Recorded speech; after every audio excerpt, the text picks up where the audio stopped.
Welcome to the Create Happy Now podcast, dedicated to helping you start your journey to discover true happiness. Join me, your host, Susan Blanton, weekly as we explore the transformation stories and words of wisdom from our masters of happiness with tips you can start applying today to create happy now. Also, make sure to stay tuned to the very end for a special announcement. I have Marissa Romero on the show with me today. She is an entrepreneur, a YouTuber, and a video marketing and business growth expert who teaches how to build, grow, and scale any business with online marketing strategies and more, specifically YouTube. Marissa has built an organic audience yielding over 110,000 subscribers on YouTube and 24,000 followers on Instagram and 2,500 plus audience on Facebook within a 2-year time frame while growing her business to multiple six figures. Wow, that's super impressive, Marissa. And everybody wants to know, how did you do that? So tell us a little bit about you and kind of, how you got on the entrepreneur track. Sure. Well, thanks. First and foremost, thank you, Susan, for having me on the Create Happy Now podcast. What an honor it is to come on here and share value with your audience and share my story any way I can help.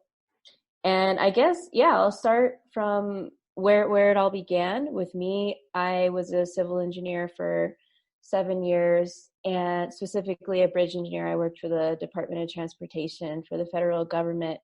And one summer of 2016 was actually the summer that kind of changed my whole life and my whole perspective on that wasn't long ago. No, the direction of where I was going. And, before that summer, my mindset was, I'll have a retirement party when I'm 62. I'm going to work hard for the government for my whole life. But then that summer, my family and I, just my parents and my little sister, as we went to Europe, and we went to, England, Italy, and Greece. It wasn't that long. It was only like a 21-day trip. So we got around in those 21 days, but that was a game changer.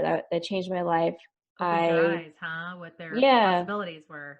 It did, because I was just upset that it was only my first time traveling to Europe. And I was, at the time, 7, 6. And I'm like, man, why do these Europeans get to have like 4-month vacations and they just live life at a slower, more enjoyable pace, it seemed like. And I'm just, something struck inside me and I was like, something is not right. And I wanted to do something different. I'm like, something has to change so I could travel the world and just create location freedom. I think really deep down inside, that's what we're looking for, is we're looking for location freedom and time freedom, to be able to really create our own lifestyle and do what we want when we want, travel wherever we want, and be able to do that and create an income while doing it. So be proactive rather than reactive to life. Mm-hmm, exactly. And so after that European trip, I was like, okay, well, what do I do? I had never even thought of entrepreneurship in my life. I didn't have a single entrepreneurial bone. I was like, well, and then I was in grad school at that moment in time. And it was interesting because that couple months later, some guy in my grad school was like, hey, do you want to do Amway? I was like, yeah, what's Amway? And so I did the personal development books and I went to the meetings and I was totally going to build my Amway business until I found the online world, and it seemed much better, much more my pace. I liked social media. I liked the internet a lot. So, I wasn't sure what I was doing in the beginning. I had kind of bounced around between affiliate marketing and e-commerce. So I chose e-commerce. Actually, I did that for a year, maybe a little over a year. And I had done well. I had learned it, inside and out, how to create a store, brand a store, build products, run Facebook ads, scale Facebook ads. It's I learned a whole lot during that time. I did drop shipping and I did print on demand. And that went well, but really it wasn't what I loved doing online. There's just Were so you much. still working your civil engineering job, or? So I I graduated at the end of 2016 from grad school, and I was still working. And then after that, 3 months later, in March of 2017, I left my 9 to 5. Not really with a plan. I kind of knew how to do e-commerce. I was just really, it wasn't the smartest leap of faith. I didn't, I had some money saved up, but not the most money. It But put a fire under you, didn't it, though? it did. And so yeah, so after that, I went from uh, leaving my 9 to 5 with the engineering job to then I worked for this internet marketing college, is what they called it at the time, and I was a entrepreneur. It's like a entrepreneur in training kind of, and I was making minimum wage, but I took the job because they had trained us to learn more about e-commerce and to help train their students. And so anyway, that was very promising in the beginning, but definitely went south after a couple of months. And I'm like, I'm out. I'm done. I'm going to be on my own. So I've been on my own since June of 2017. Wow. No job. So it was not easy. Like it's hard, the transition from no boss to waking up one day and you're just like, this is really weird. It's like, it's something I don't even know how to explain. It's like, well, what do I do? And so it's all on you.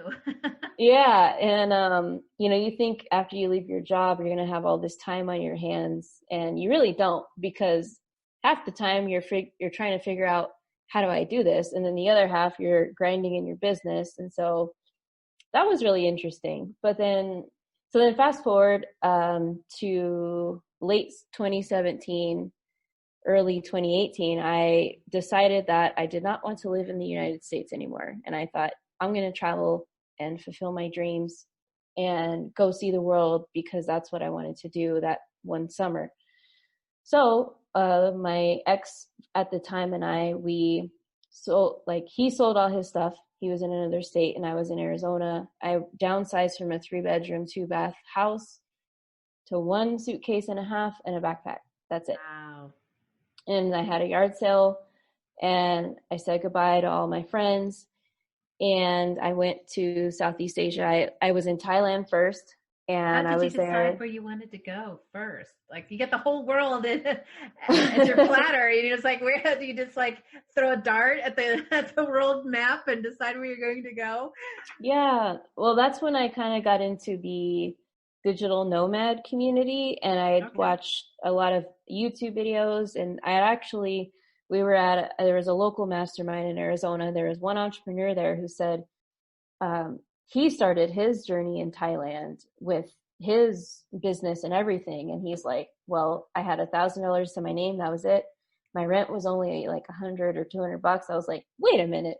Wait, $150 for rent. And it got me thinking, I'm like, why am I here? So I booked a one-way ticket to Thailand, and the one-way ticket was only like, I kid you not, like $214. No way. Yeah. And so I'm like, yeah, it was the best idea at the time. And so I get to Thailand and I stopped my e-com business because I was burnt out. I saw the direction that Facebook ads were going. They were getting super expensive. Yeah. And so I'm like, I don't want to do this anymore. So I quit and I sold my stores. And then at that point I was like, well, I have no income. I'm not really sure what to do. I have a lot of skills. So I was like incomeless for a while, and I had racked up a lot of debt. It was like one of my biggest dips, I guess, was I had no business. I had no job. I had racked up like between 60 to 80 grand in debt. And you're in Thailand. And I'm in Thailand. And so, but rent was cheap. It was only $200. So I'm like, well, thank God, because I don't know what would have happened. But so I was like, well, what should I do? And I tried a bunch of things, didn't work out. And then I'm like, well, I looked at YouTube because I had seen a lot of people in the affiliate marketing space and the online business space, like building channels. And I'm like, wow, okay, they're not that big of channels. They're all of them, you know, have less than 10,000 subscribers. And I'm like, I could do that easy. All they're doing is making videos about things that they know. Yeah. And sharing what they know. And I'm like, okay, yeah. And I figured out keyword research pretty easily. And then I just started, it was do or die. I had no choice but to make this YouTube channel work. And I remember that when was it? I started going hard in April 2018, and I just started uploading all day, all the time. Like all I had was my smartphone, was like an iPhone 6 or 7, and my webcam to my computer, and that was it. And I just started creating content like that. And people don't believe.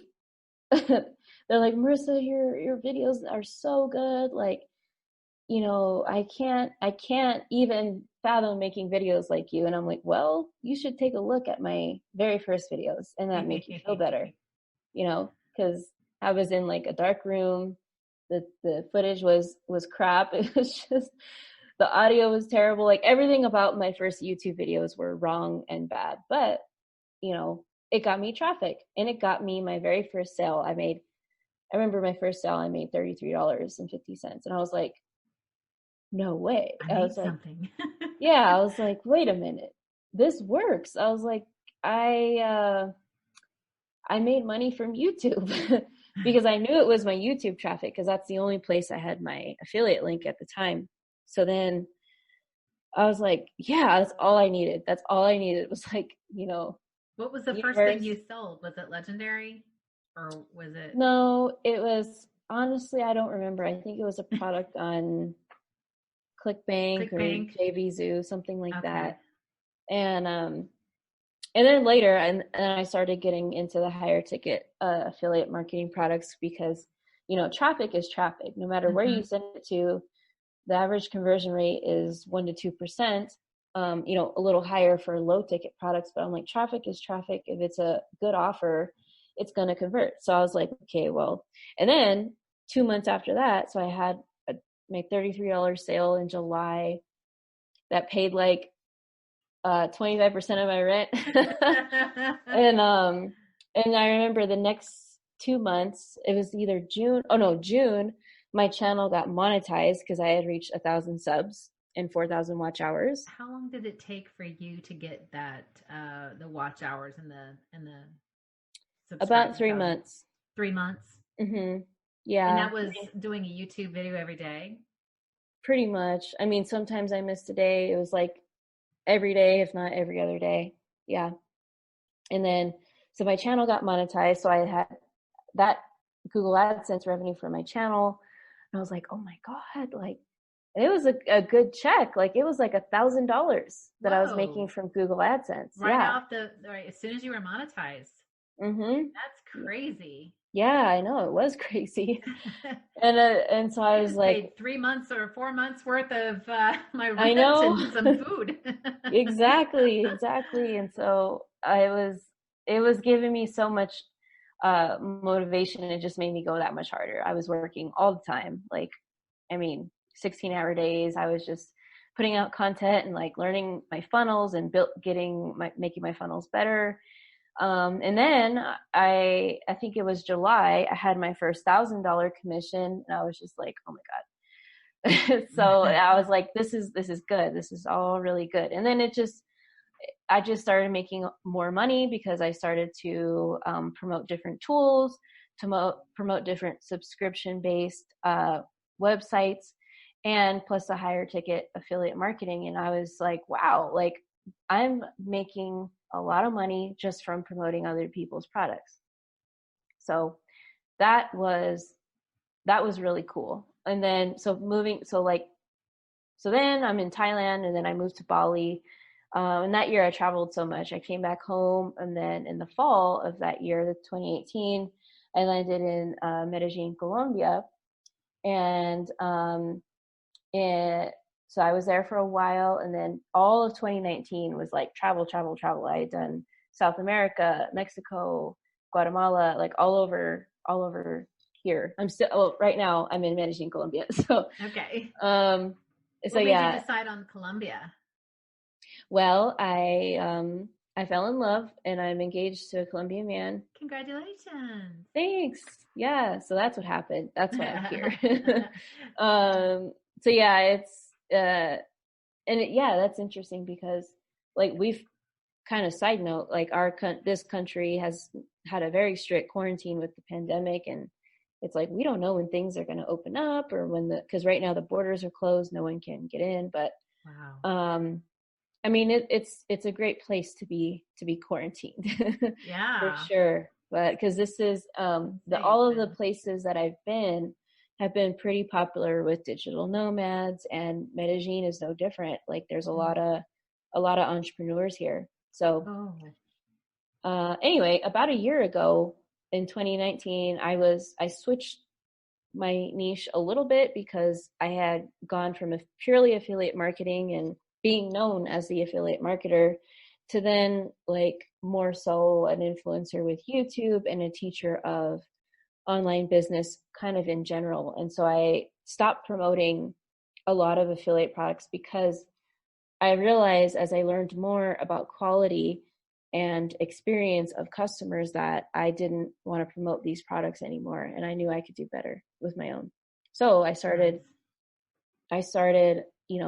just I kind of let that go, and I just started mapping out my own product. Yeah, it took a long time to create my first product, and it took me 7 months to make, and it was just also I had started to build a team, which was great because before it was just all me. I was the solopreneur, and now I have a team, which has, I mean, wow, it's I can't speak highly enough of Team Marissa Romero. They are just like a virtual team. Yeah. I have one of my team members is here locally in Colombia. She's Colombian, and the other two are in the United States, and then I have a video editor in Germany. So it's really cool. But yeah, I was just so anxious and confident that my own products would just help people so much more with what they're trying to do. And so that's why now I have a course that helps people really use SEO, use video marketing to make their business profitable, not just an online business, but any business that you want to make more revenue and profit. Right. So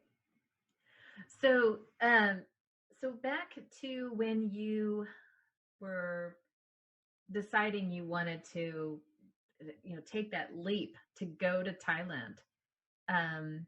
Did you have any beliefs that were kind of like trying to tell you not to do it, and then you had to just kind of push through those and say, no, I'm doing it. Like, just leave me alone with those thoughts. I'm gonna move forward.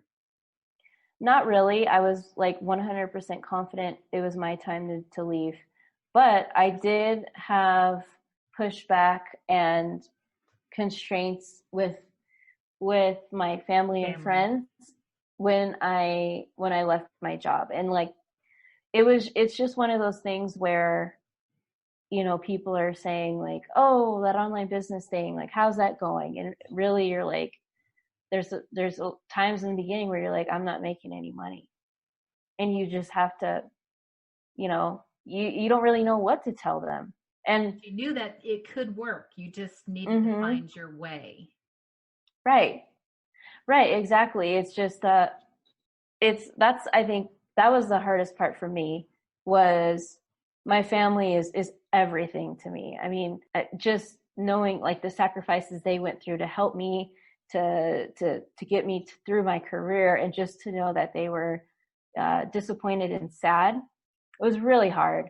And that was hard because I didn't want them to know that I was struggling, because that hurts them, that's not fun for them to know. But you just have to remember your why. And I remember back when I was gonna do Amway, I read so many personal development books that I was just, there's no looking back. It made me like realize there's no looking back. Isn't it like burning the ships? When Mm-hmm. there's stories of, people going to attack an island or whatever, and they're like, burn the ship so that they won't retreat and get on the ship. You just like, Right. I'm gonna do this, and I'm gonna figure my way out of this. I might struggle, but I'm just gonna figure it out. And then all of a sudden, when do you feel like you finally was like, okay, now I've got the engine running? Like, when did that kind of, the struggle started to cease, and the exploration and the fun and the okay, here I am, here it's going now? Like, when was that pivotal moment? Probably when I made my first $33 sale. Yeah. Honestly, because I was like, man, I knew YouTube was powerful. To me, it's the most powerful thing you can do for your business, in my opinion. And I was like, it was probably like three weeks after I had posted my first video, and I had seen like my channel was like getting a subscriber a day, and then it was getting like 5 a day, and then 10, and I was like, okay, all right, like people are actually listening to me, which is crazy. And so I was just so excited just that I was getting the small growth that I was getting. And I knew that when I got that $33 sale, that was going to be like my career, because I knew, I figured out why later, that why it was so special to me. But deep down, I'm a creator and I love to create. Yeah. So right. That's, yeah. And kind of like those businesses that frame their first dollar. Yeah, exactly. You probably took like a little snapshot of it, probably. Right, I did. And yeah, so that was the pivotal turning point for me. So now do you have a Facebook presence as well, and a website, or is it mostly just YouTube? Yeah, I have a website now, MarissaRomero.com. I have a Facebook fan page. Facebook is probably my least favorite of anything. I'm one of those influencers that I don't know if I'll ever have a free Facebook group. Maybe the thought just makes me cringe. But I'm pretty active on Instagram and YouTube. And you can also catch me like on YouTube stories, and I post a lot in my community tab. So, but I would say Instagram and YouTube is where I'm at. Now, do you recycle your stuff from YouTube and put on Instagram, or vice versa, or separate content for Instagram? Some of it's separate, but some of it does cross over. Like I'll create little IGTV stories of clips of my YouTube channel.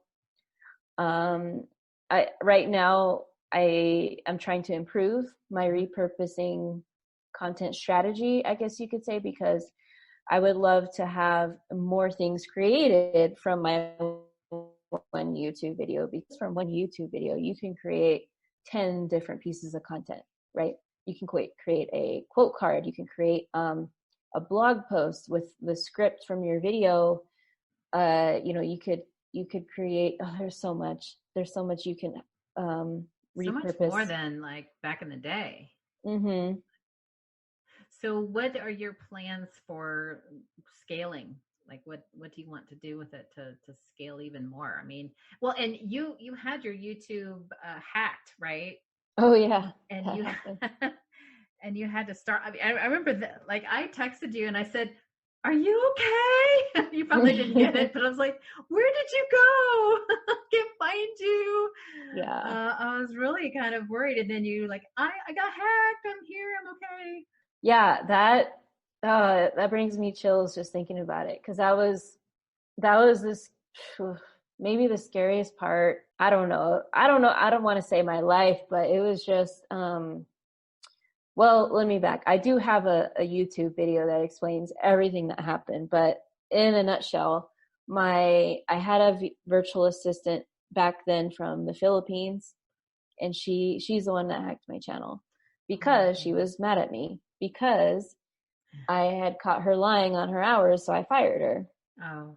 And she begged to come back, and I'm like, no, I'm not going to let you come back. So she hacked my channel, and I remember it was right when it was just all this stuff happened at once, like COVID. We're in a pandemic, like shut down.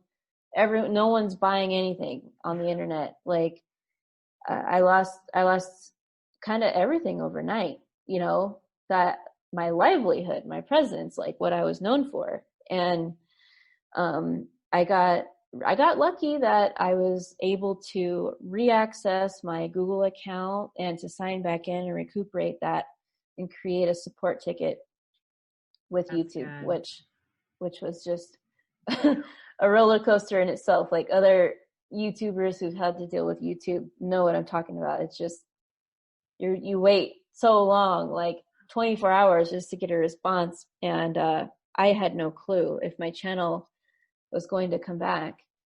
I even started over. I started a new channel. I know. And you recovered like with that. I wasn't really impressed with how you were able to build that one back up pretty quickly. I'm telling you, like, I know your heart dropped and my heart was dropping with you when I found out about that. I was like, no. I mean, if anybody goes to your channel, Marissa Romero, it's so informative. I mean, like you give massive useful content all the time. I mean, people can start a business just watching your YouTube channel. Seriously. Thank you. I mean, I've subscribed to you since the beginning, practically. I mean, since my first crappy 10 videos.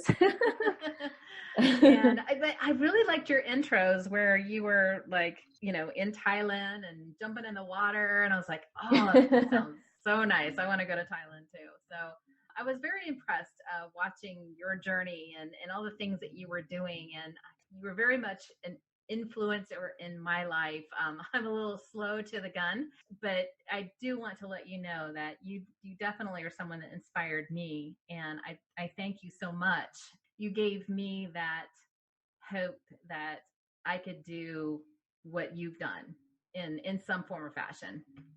And so I do want to thank you. And I really appreciate you coming on the show and sharing your story. And I hope I didn't make you cry by giving me the memory again of earlier this year. But I just want to say I'm really super impressed with you. And I wish you so much more. And I'm going to continue to watch and be inspired. As a matter of fact, you were going over something the other day about voiceovers and that website where you can do audiobooks and things like that. So that's on my checklist of things to do. Oh, yeah. So I'm like, oh, thanks. I was just talking about that. And I went on my walk and your video popped up and it was about that. And I was like, well, I was meant to hear this. And thank you, Marissa. So thank you. You have all sorts of great ideas and there's a lot of things to make money on, and you uncover a lot. If you want to work from home or you want to have that freedom, that geography freedom to go wherever you want to go and work on the internet, Marissa's got a lot of tools in her toolbox. So all you have to do is go to your site. So can you tell the listeners something that they could go to today? Just, your thanks to them for listening. And if they want to know more about how they might be able to start a business similar to what you do. Mm-hmm. Well, thank you so much for that. First off, I'm very humbled and I'm just like, wow, it makes me so happy that you and, others are getting that much value. Like sometimes I wonder, I'm like, am I repeating myself too much? Like, are people still listening? Like, I don't know. It's really weird, but thank you for those kind compliments. So if you guys want to learn more, you could definitely, I would say, download my free subscribers to sales blueprint. And that's just marissaRomero.com/blueprint. And that's just a complete step-by-step guide on the 6 steps to really creating a channel that sells, whatever you want. And that's the thing people say, like, I don't have a business yet. It's almost like you create a business if you don't have one yet, because what YouTube does is it gives you this massive amount of traffic. Like, because what does every business need? It needs traffic. And so it's kind of like you create a business out of having a channel, because you're like, oh my gosh, you see the demand of your subscribers, what they want to know, and so many other things. And so so you can download that guide, and to if you are interested in YouTube and taking your business to the next level, we do have a premium paid program. And you can watch the masterclass that we have to learn all about that. It's just my marissaromero.com/masterclass. And that breaks down how, the program works. And you also learn the 4-step framework to building a profitable channel. And I can put the links in the description so that they can go there and find you there. So they don't have to write it down. You can look at the description. So tell us, what is your favorite quote? I always ask all my guests, what's your favorite quote that really resounds with you in your heart and that you kind of live by? Okay.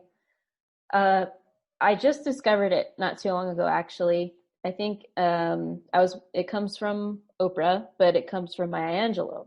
Okay. Because Maya Angelou was having a conversation with Oprah about a school that she wanted to build, and she basically told Oprah that, or Oprah said, she's like, hey Maya, like, this is going to be my greatest legacy. And she responded to Oprah like, hey, you don't know what your legacy is yet, but your legacy, the quote is, your legacy is every life you've touched. And I was like, oh my God. When I heard that, I just almost like passed like to the ground. I was like, yes, it just resonated with me, because your legacy isn't like your kids, or, some people it's a misconception that, like, I don't know, you have to have kids to have a legacy, which yes, you leave a legacy through them, but it's so much more than that. Oh, yeah. It's the impact that you have on the world, really.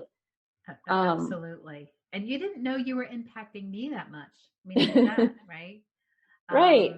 I think it's, you start a ripple and you don't know how far it goes. You just do, work from your heart, and the rest will happen. There'll be a ripple from there on out. And, you can't control that ripple, but I mean, look at all the subscribers that you have, and I'm sure the people you've touched, they've gone on to touch other people, and so on and so on. And so, and that's your legacy. That's your legacy. That's your legacy. So same with this podcast that you have. Oh yeah, thank you. That's what I hope. I want to give people, here's a story of someone that has kind of changed their life, had an aha moment. Either they were struggling, or they're just like, I want to go in a different direction, took a leap of faith, just knew I'm going to go in this direction, and just keep going. And then finally it's like, you right. you get there, right? And you have that freedom, and things start becoming, you're more abundant, and you have more ease and grace in your life, and relationships come easier. And you may have some bad times, like you had a bad time, right? But you were able to bounce back up probably faster than it had happened years ago. Oh yeah. I mean, I didn't want to believe that I had to do it, but I was prepared to do it and start over. Right. Yeah. Right. You picked yourself up a lot faster. We have to kind of sit there and be humbled by what just happened, but then you're like, this is not going to define me. This isn't going to be how I'm going to feel the rest of my life. I have the power to recreate or create something else. I mean, you ignite that ability, that power, because you've already done it once, right? Exactly. the knowledge is So there. what would you say is your happy hack? My happy hack. Something that the listeners can try today, or a new belief that they can take home and apply. I would say, I'm not sure if this is a happy hack, but I would say be proud of your journey and fall in love with the process, because Mm-hmm. I figured out that life is just one big system that you create. It's not, there is no destination. There's no end, yeah. There's no destination. Nothing, there's, you're going to arrive at a destination you think is it. And then you're like, okay, I want more. But Mm-hmm. the problem is people aren't in love with the day-to-day system that they've created for themselves. And what I mean by that is, like, love your failures, love love your problems. Problems are a great thing, failures are a great thing.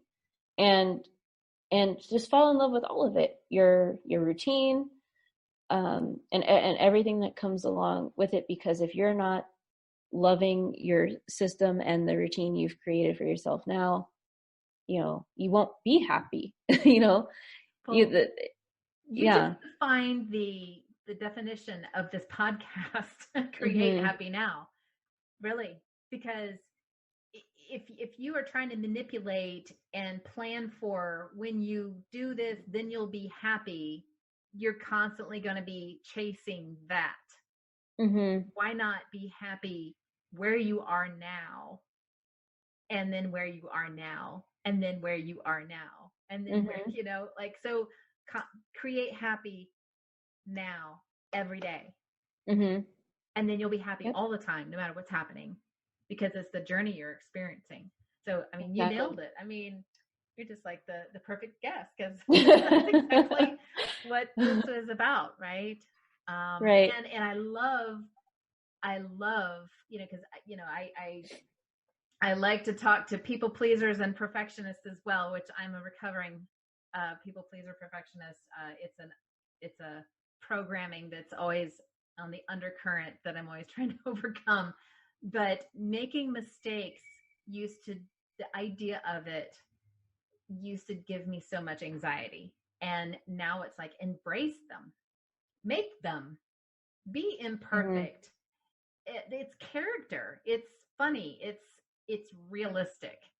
And also you learn so much more from it. And share in other people's mistakes and learn from them. I mean, we would not be where we are unless we've made something and made mistakes and learned from them. And so that's huge. That's really huge. And I'm so glad you brought that up. It's just, I'm somebody who I don't give a damn. Like, I don't give a F about anything. And so I've embarrassed myself so many times, but I don't care, because as long as you're taking forward action, it doesn't matter if it's in the wrong direction, because you'll eventually find out that it's not the right direction. Going in the wrong direction knowingly is one thing, but doing it because you're discovering what you're, and you're unfolding your path, you're moving forward, you're making progress and taking action. That's the best thing you can do. And that's why I think I've had the success I've had, is because I don't give an F. Like, I really don't. And I've done so many things that aren't comfortable, so many things that I thought, like, oh my gosh, like, what are they going to think of me? But I just do it. I just go through the motions of doing it, and I don't think twice. And I think that's what keeps me standing out and keeps me going forward, is because I do that. And some people are just stuck in their imposter syndrome. They're stuck in they're just so fearful of the rejection and of what people are going to think. Like, they'll never bypass that. They don't want that disapproval. And it's creating worth. I've been there. But and it's very uncomfortable to just start over and all of a sudden you are that person that doesn't care. I mean, it's not caring. It's you're not let something get in the way that maybe you would have when you were worrying about what people were going to think. You just did it anyway. And so I think that you having figured that out at this stage in your life early on, I mean, a lot of people who are, my age are still like trying to figure that out. And for you to have that in your back pocket, I wish more youth, I wish I had that mentality when I was in my 20s and 30s. And well, all my life. I think the only time I ever felt like that was when I was in elementary school, but that's huge. And that's something that I would love for my children to adopt more and more, definitely much more than I did. So I commend you for figuring that out early on in your life. So again, I just want to thank you so much for coming on. I'm your huge fan. I love seeing anything new come out. I love your thumbnails. I need to get some pointers on those. So it makes you want to watch, and then it's definitely worth watching. So definitely check out Marissa's YouTube channel, Marissa Romero, and I'll have everything linked in the description. And thank you so much for coming. Thank you so much. It means a lot, Susan. We'll talk to you soon. Thanks for listening to this episode of the Create Happy Now podcast with Marissa Romero. If you liked today's episode, please subscribe, rate, and leave a comment. If you have additional topics that you would like to see featured on the Create Happy Now podcast, we would like to hear what you have to say. Also, millennials, listen in, or if you're a parent of a millennial, I have a free workshop coming up this November 2020 just for you. So have you ever uttered FML? What's that mean? Well, I've heard my daughter utter it more than I'd like to hear, but I totally get it. It's not words that easily come off of my tongue, but FML means fuck my life. And it's kind of sad that our youth has started using that as an acronym, FML. Anytime just, what we used to call shit hits the fan. And, so if you've heard of it, thought of it, heard your millennials say it, you've said it, whatever. When life comes crashing in, or feelings of overwhelm, defeat, doubts about yourself, confusion, frustration, just life's just not going your way, or your day's not going your way, or it's just been a day of calamity. It just feels so heavy, doesn't it? And I've been there. I've been there being in that place of not knowing what happened. Like I'd really like to have a manual for life right now. That kind of feeling. And would you like to have that manual?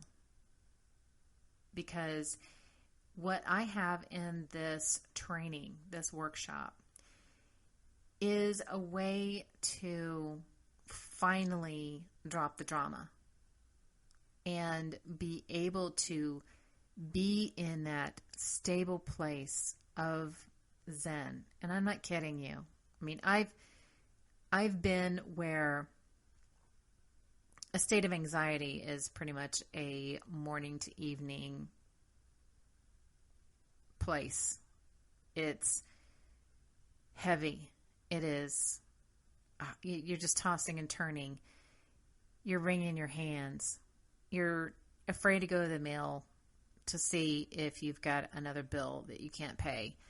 Or people are hounding you at work. Your parents are hounding you. Your spouse. Your kids.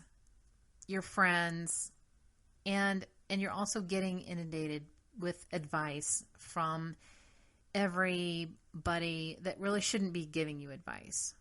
And so you've got a menagerie of beliefs, actually, that you are running on. An engine that is full of the wrong fuel. And it's time to clean it out, get the engine running, and have limited drama. And if drama enters your life, you're able to just get in and out of it quickly. And abundance starts to show up more easily. And you're not having to work as hard for it. And you have a clear path. And that is what this training is going to be, introducing you on what this Zen life can be for you. So in the description below, you can find the link to get signed up for it. Or what might be easier for you is to go to my website, www.createhappynow.com, and look around for a picture of a little cozy chair on the beach and get in there, sign up. I'm only going to be taking so many people for this first training. And so get your place as soon as possible. And I will be announcing when this training is going to be via email. It will be on my podcast. It will be on my social media, my Create Happy Now Facebook page and YouTube channel. So make sure that you're subscribed to all of those so you don't miss it. Be sure to catch Create Happy Now on YouTube with podcast recordings and additional videos. Look for Create Happy Now Facebook group, courses, books, and more. If you would like to stay on top of Create Happy Now creations, subscribe to the podcast and YouTube channel so that you can start your journey to Create Happy Now. You can also find Create Happy Now on Spotify, iTunes, YouTube, Podbean, Stitcher, Deezer, Amazon Music, and iHeartRadio.